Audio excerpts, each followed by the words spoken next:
자, 76조. 오늘은 추일서정, 김광균의 추일서정 지금부터 해보도록 하겠습니다. 추일서정 김광균 거는 보통 우리가 주지주의 시라고 하는데, 주지주의라고 하는 건 간단하게 알아두고 시작할게요. 주지주의라고 하는 건 시에서 보통 감정이나 정서를 강조하게 되는데, 그걸 강조하는 게 아니라 지성 아니면 이성 이런 거를 주로 나타내는 거를 주지주의 시라고 하는 거고, 아마 시험에 자주 나오지 않겠지만 여러 해설지 같은 데 나올 거니까 알아두고 하고요. 여기 있는 추일서정은 이미지즘 시라고 하기도 해요. 그럼 이게 뭐냐? 이미지를 나타내는 거지. 그래서 감각적 이미지 같은 거를 나타내는 시가 주지주의 시 중에서 이미지즘 시. 여기 있는 추일서정도 그래서 주로 이미지가 자주 나타나게 되고, 그 중에서도 시각적 이미지를 되게 많이 쓰게 돼요. 그 부분을 보면서 시를 보도록 합시다. 처음부터요. 낙엽은 폴란드 망명정부의 집회. 자, 여기부터 좀 뭔가 느낌이 다르죠? 이게 좀 특이한 게, 김광균 시인이 이 시를 쓸 때 본인은 좀 일부러 어색하게 접근하도록, 그러니까 폴란드, 그 다음에 포화, 밑에 도른시 이런 거, 포플라나무, 이때 당시를 보면 되게 어색한 단어들인데 일부러 그렇게 쓴 겁니다. 왜 이렇게 일부러 썼느냐? 뭔가 어색하게 느낌이 가도록, 뭔가 걸리적거리는 그거를 강조하려고 일부러 멀리 있는 나라의 도른시, 알지도 못하는 지명을 쓰는 거예요. 봐 또. 자, 낙엽은 가을에 떨어져 나가는 그런 것들이잖아요. 일종의 쓸모없는 거, 더 이상 양분이 없는, 쓸모없는 존재로 볼 수가 있는 건데, 그 밑에 있는 망명정부의 집회도 말 그대로 쓸모없는 거잖아요. 그러니까 지금 시작부터, 시의 시작부터 무언가 분위기가 이상하게, 별로 안 좋게, 공허하게, 허무하게, 쓸모없는 것만 이야기하는 그런 분위기를 시작하는 겁니다. 참고로 하나 알아둘게요. 신경림의 농무에 보면, 자, 농무는 시작할 때 뭐라고 시작해요? 막이 내렸다. 이렇게 시작하거든요. 시를 시작할 때 이렇게 내린다라고 시작하는 거, 안 좋게 시작하는 거 그렇게 많지 않아요. 그러니까 이렇게 시작하는 거는 이 농무라고 하는 시가 처음부터 끝까지 안 좋게 될 것이다를 암시하는 건데, 여기 마찬가지로 여기 있는 낙엽이라거나 망명정부 집회를 시작하는 거 역시 마찬가지로 시의 시작부터 분위기를 좀 낮추고 시작하는 거, 그런 거를 이해하면 조금 더 좋아. 포화에 이질어진, 포화는 대포 연기인데 분위기 되게 안 좋은 거 이야기하는 거고요. 도른시의 가을 하늘을 생각해 한다. 도른시는 아까 얘기했지만 좀 어색한 지명인데, 자, 가을 하늘 하면 지금도 가을이니까 분위기 비슷하긴 하겠지만 얘랑 연결을 지어 본다면 이것도 뭐예요? 뭔가 안 좋은 거, 쓸쓸한 감정을 나타내는 그런 시어라고 볼 수 있어. 길은 외줄기 구겨진 넥타이처럼 풀어져. 하필이면 또 뭐예요? 길은 외줄기래요. 그러니까 이것도 뭐예요? 이것도 쓸쓸함이야. 그리고 넥타이는 반듯해야겠지만 여기는 구겨졌지, 길이라고 하는 거를 이런 식으로 표현하고 있는데 지금 다 분위기 뭐예요? 안 좋은 거, 쓸쓸한 거, 구겨진 거, 쓸모없는 거, 다 분위기 계속 그렇게 가는 거 있는 거예요. 일광의 폭포 속으로 사라지고, 또 어떻게 한대요? 사라지지. 사라지는 거는 뭘 뜻하는 거예요? 소멸을 뜻하지. 분위기 안 좋죠? 조그만 담배 연기를 내어 뿜으며 새로 2시에 급행열차가 들을 달린다. 선생님, 급행열차는 나쁘진 않은 것 같은데요? 아니야, 이것도 잘 보세요. 급행열차라고 하는 건 중요한 거는 요거예요. 빨리 지나가죠?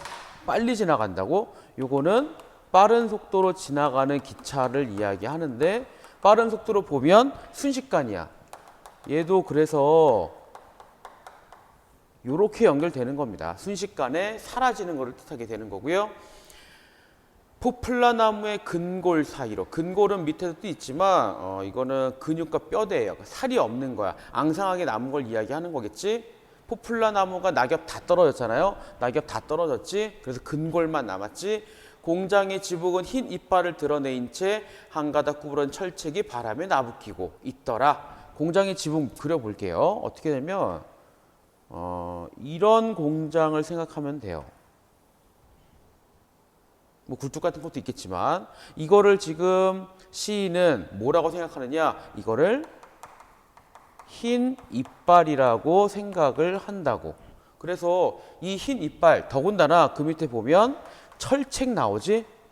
철책은 철로 만든 이제 사람 못 들어오게 만드는 그런 울타리 같은 걸 이야기하는 건데, 이거나 이거나 다 뭘 뜻하는 것이냐, 이빨이잖아요. 철책이잖아. 폭력성 아니면 비정함, 도시의 폭력성이나 비정함을 나타내는 게 바로 이 부분이에요. 더군다나 그 위에 셀로판지, 셀로판지로 만든 구름이 하나. 구름은 보통 보면 포근한 느낌이 나겠지만 지금 이 시적 화자는 셀로판지라고 표현을 하고 있지. 셀로판지가 구름이래요. 그러면 약간 바닥바닥한 느낌도 나기도 하겠지만 굉장히 얇죠. 포근하지 않지. 분위기 안 좋은 거 계속 연결하고 있는 거라고 보면 돼. 자, 여기까지 한번 끊어 볼게요. 자, 여기까지는 풍경이에요.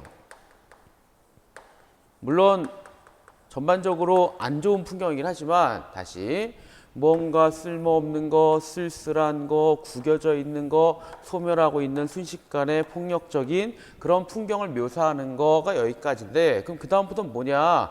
여기부터는 시적 화자의 정서를 나타내요. 풍경을 묘사하고 정서를 표현하고.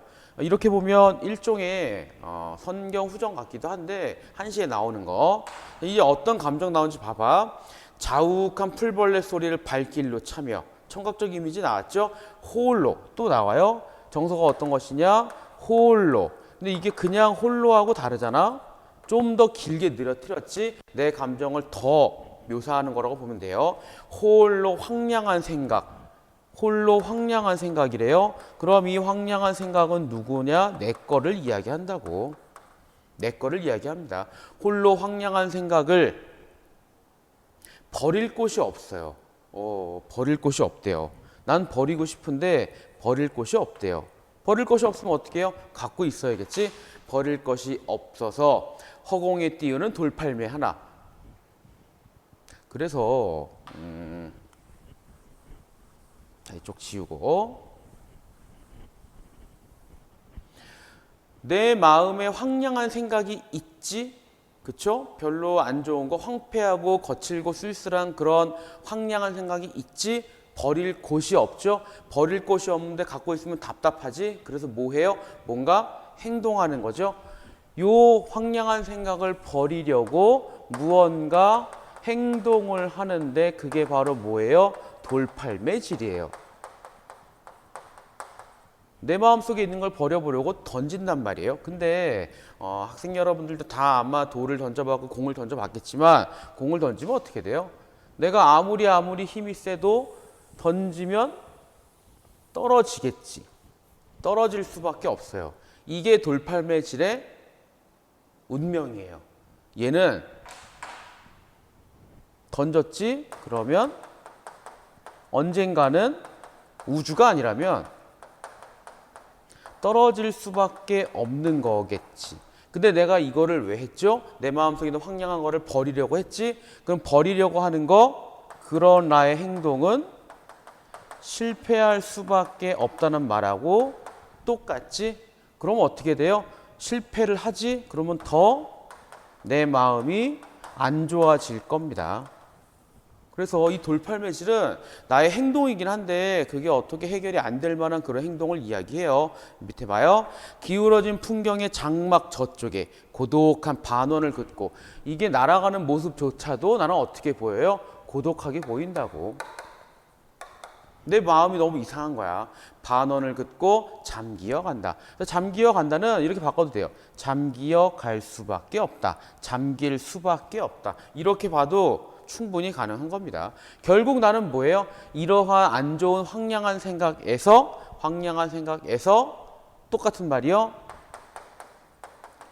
벗어날 수 없다예요. 그러니까 이 시를 쓴 사람은 마음이 너무 힘든 거야. 이 시는요, 당시 현대인들, 물론 지금도 마찬가지지만, 현대인들이 도시에서 살 때, 도시인 거 어떻게 알아요? 이런 것도 있고, 길도 있고, 그렇잖아요.